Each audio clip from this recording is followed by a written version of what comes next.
11:30 বজাৰ পৰা সভা আছিলে আৰু সভাখন আমাৰ আধা ঘণ্টা লেট হৈছে। আপোনালোকে আহি পাইছিলে, বহুত কষ্ট কৰিলে, তাৰ বাবে আপোনালোকক ধন্যবাদ জনাইছোঁ যে বহু সময় ধৰি আপোনালোকে অপেক্ষা কৰি আছে। আজি আমাৰ যি চিন্তন বৈঠক আছিল সদৌ সংখ্যালঘু ছাত্ৰী ইউনিয়নৰ, এই সভাখনত আমি কেইবাটাও গুৰুত্বপূৰ্ণ প্ৰস্তাৱ গ্ৰহণ কৰিছোঁ আৰু আপোনালোকৰ সংবাদ মাধ্যমৰ জৰিয়তে আমি প্ৰস্তাৱখিনি অসমবাসী ৰাইজৰ আগত আমি অৱগত কৰিব বিচাৰিছোঁ।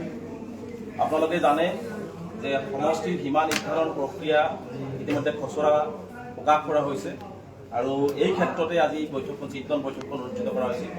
কাৰণ এই খচৰাখন যে প্ৰকাশ কৰা হৈছে, সম্পূৰ্ণ অসমৰ মুখ্যমন্ত্ৰী হিমন্ত বিশ্ব শৰ্মা ডাঙৰীয়াৰ চতুৰ্থী মতে সাম্প্ৰদায়িক বৰ্ণবাদ আৰু ধৰ্মীয় মেৰুকৰণেৰে আৰু পক্ষপাত চৰকাৰী পৃষ্ঠপোষকতাত পক্ষপাতিত্বমূলকভাৱে এই খচৰাখন প্ৰস্তুত কৰা হৈছে। আজিৰ সভাই সৰ্বসন্মতিক্ৰমে এই খচৰাখনৰ আমি তীব্ৰ বিৰোধিতা কৰিছোঁ। কাৰণ আমি কেতিয়াও সাম্প্ৰদায়িক ধৰ্মীয় মেৰুকৰণ আৰু বৰ্ণবাদৰ ৰাজনীতি বা বৰ্ণবাদ আমি অসমত নিবিচাৰোঁ। যাৰ কাৰণে আমি সকলোৱে ঐক্যবদ্ধভাৱে যাতে অসমখনৰ এই গণতান্ত্ৰিক প্ৰচেছটোত যাতে সকলোৱে অংশগ্ৰহণ কৰি একেলগে ঐক্যবদ্ধভাৱে থাকিব পাৰে, তাৰ কাৰণে আমি চেষ্টা অব্যাহত ৰাখিম আৰু এই চেষ্টাত আজি এই সভাত স্থান পাইছে। গতিকে আমাৰ কেইবাটাও প্ৰস্তাৱ আছিল, এই প্ৰস্তাৱকেইটা আপোনালোকৰ জৰিয়তে গাই দিছোঁ। বিষয়টোৰ প্ৰতি গুৰুত্ব ৰাখি যিহেতু মুখ্যমন্ত্ৰী ডাঙৰীয়াৰ প্ৰত্যক্ষ হস্তক্ষেপত চৰকাৰী পৃষ্ঠপোষকতাত অসমৰ সংখ্যালঘু সমাজক নিক্ষেপ কৰাৰ এক ষড়যন্ত্ৰ ৰচনা কৰি এই সমষ্টিৰ সীমা নিৰ্ধাৰণৰ যি খচৰা প্ৰকাশ কৰা হৈছে তাক আইনীভাৱে যুঁজ দিবৰ বাবে, আইনীভাৱে আগবঢ়াই লৈ যাবৰ বাবে ইতিমধ্যে আমি মুস্তফা খাদ্দাম হুছেইন ডাঙৰীয়াৰ নেতৃত্বত গুৱাহাটী উচ্চ ন্যায়ালয়ৰ কেইবাজনো জ্যেষ্ঠ অধিবক্তা আৰু প্ৰাক্তন অৱসৰপ্ৰাপ্ত বিষয়াসকলৰ জৰিয়তে আমি এখন সমিতি আমি বনাই দিছোঁ আৰু এই সমিতিখনে আগন্তুক দিনত এই খচৰাৰ বিৰুদ্ধে যি তেওঁলোকে পক্ষপাতিত্বমূলক খচৰা প্ৰকাশ কৰিছে, এই খচৰাৰ বিৰুদ্ধে আইনগত দিশত যুঁজ দিবৰ কাৰণে তেওঁলোকে আলাপ আলোচনাৰ জৰিয়তে তেওঁলোকে সিদ্ধান্ত গ্ৰহণ কৰি পৰৱৰ্তী কামখিনি আৰম্ভ কৰিব দিব। দ্বিতীয়টো কাৰ্যসূচী হৈছে যে চৰকাৰৰ এই পক্ষপাতিত্বমূলক আচৰণ নিৰ্বাচন আয়োগে চৰকাৰী কথামতে উঠা বহা কৰি যি কাম কাজ আৰম্ভ কৰিছে, ইয়াৰ প্ৰতিবাদত 5 লক্ষাধিক মানুহৰ আপত্তিৰ জৰিয়তে ব্যক্তিগতভাৱে 5 লক্ষাধিক মানুহৰ আপত্তিৰ জৰিয়তে নিৰ্বাচন আয়োগক আমি স্মাৰকপত্ৰ প্ৰদান কৰাৰ সিদ্ধান্ত গ্ৰহণ কৰিছোঁ। আমি এই স্মাৰকপত্ৰ প্ৰদান কৰাৰ ক্ষেত্ৰত সমগ্ৰ ৰাজ্যজুৰি ৰাইজৰ মাজত সজাগতা সৃষ্টিৰ বাবে প্ৰতিবাদী গণতান্ত্ৰিক আন্দোলন জিলাই জিলাই সমষ্টিয়ে সমষ্টিয়ে ব্যাপকভাৱে এই আন্দোলনৰ কাৰ্যসূচী আমি ঈদৰ পিছতে আমি আৰম্ভ কৰাৰ সিদ্ধান্ত গ্ৰহণ কৰিছোঁ আজিৰ সময়ত।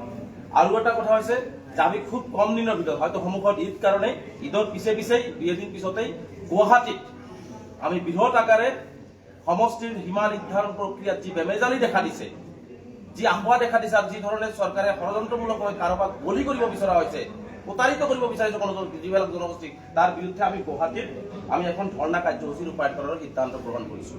তাৰোপৰি যিদিনাখন ইলেকশ্যন কমিশ্যনাৰ আহিব, যিদিনাখনে শুনানি হ'ব, তেওঁলোক অসমত আহিব, সেইদিনাখন ৰাজ্যজুৰি আমি অসমৰ প্ৰত্যেকটো প্ৰতাৰিত জনগোষ্ঠীক আহ্বান জনাম, যিসকলে বঞ্চিত হৈছে তেওঁলোকক আহ্বান জনাম আৰু অসমৰ প্ৰতিজন সংখ্যালঘুৰ ঘৰে ঘৰে কলা বেজ পৰিধান কৰি সিদিনাখন ৰাজ্যজুৰি প্ৰতিবাদ সাব্যস্ত কৰা হ'ব। তাৰোপৰি আৰু এটা সিদ্ধান্ত গ্ৰহণ কৰিছোঁ, এই কথাবিলাক যিহেতু হিমন্ত বিশ্ব শৰ্মা ডাঙৰীয়া নিজৰ খামখিয়ালিৰে নিজৰ খেয়ালখুচি নিজৰ এটা লাইনত সন্তুষ্ট ৰাখিবৰ কাৰণে তেওঁ যি কামবিলাক কৰি আছে, এই কথা বাৰ্তাবিলাক ৰাষ্ট্ৰীয় পৰ্যায়ত লৈ যাবৰ কাৰণে অসমৰ বুদ্ধিজীৱীসকল, অসমৰ আইনজ্ঞসকলৰ লগতে আমচুৰ কৰ্মকৰ্তাসকলে দিল্লীত এক বৃহৎ প্ৰতিবাদী কাৰ্যসূচীও গ্ৰহণ কৰিব ঈদৰ পিছত।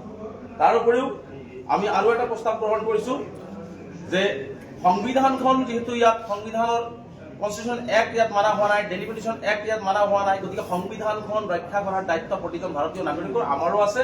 গতিকে সংবিধান ৰক্ষা কৰা আৰু অসমৰ যি 7ম পৰকীয়া ঐক্য সম্প্ৰীতি, ভয়ানক কথা হৈছে হিমন্ত বিশ্ব শৰ্মা ডাঙৰীয়াই এনেকুৱা ভয়ানক কাম কৰিছে যে যিটো সমষ্টিত যদি কোনোবা এটা সমষ্টি মুছলমানৰ কাৰণে দিছে তাতে হিন্দু মানুহ ৰখা নাই, যদি কোনোবা এটা সমষ্টি হিন্দু মানুহৰ কাৰণে তাতে মুছলমান মানুহ কাটি দিয়া হৈছে, লাগে 100 কিলোমিটাৰ দূৰত যদি 2জন হিন্দু মানুহ আছে সেই 2জন মানুহক উলিয়াই দিয়া হৈছে, বা 150 কিলোমিটাৰ দূৰত যদি কোনোবা এজন মুছলিম মানুহ আছে তেওঁক কাটি সেই মুছলমান ঠাইটোত দিয়া হৈছে।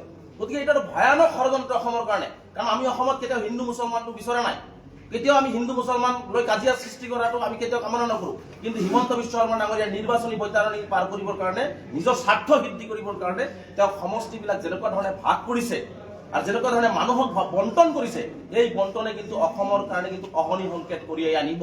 কাৰণ যি মানুহে যদি কোনোবা হিন্দু বসতিপূৰ্ণ সমষ্টি হয় তাতে তেওঁৰ মতে বক্তব্য দিব, যদি কোনোবা মুছলমান বসতিপূৰ্ণ সমষ্টি হয় তেওঁৰ মতে বক্তব্য দিব। আৰু এইবোৰ কৰিব যাওঁতে কিন্তু হাতাম পুৰুষে সেই শংকৰদেৱ আজান ফকীৰৰ অসমখন কিন্তু থান-বান হৈ যাব। আৰু এটা ভয়ংকৰ পৰিৱেশ কিন্তু অসমত গঢ়িবৰ কাৰণে আজি হিমন্ত বিশ্ব শৰ্মা চৰকাৰখনে কৰি আছে। গতিকে এই কথাবিলাক ৰক্ষা কৰিবৰ কাৰণে বিভিন্ন জাতি জনগোষ্ঠীৰ সংগঠনৰ লগতো আমছুৱে হওক, আমাৰ চিভিল ছ'চাইটিয়ে হওক, সকলোৱে এটা বৈঠক অনুষ্ঠিত কৰাৰ কাৰণে আজি এটা প্ৰস্তাৱ গ্ৰহণ কৰা হৈছে।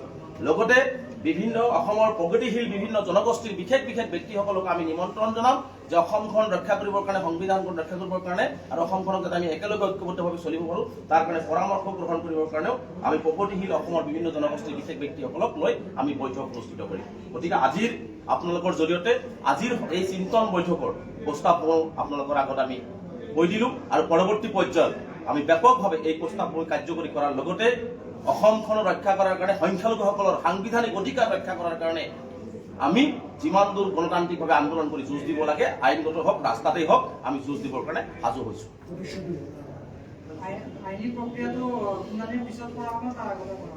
আইনী প্ৰক্ৰিয়াটো আজিৰ পৰাই আমাৰ কমিটি বনাই দিয়া হৈছে। আইনী কমিটিয়ে সিদ্ধান্ত গ্ৰহণ কৰিব। তেওঁলোকে কেনেকুৱা ধৰণে আইনী প্ৰক্ৰিয়াত যাব, এই আমাৰ সমিতিখনে সিদ্ধান্ত গ্ৰহণ কৰিব।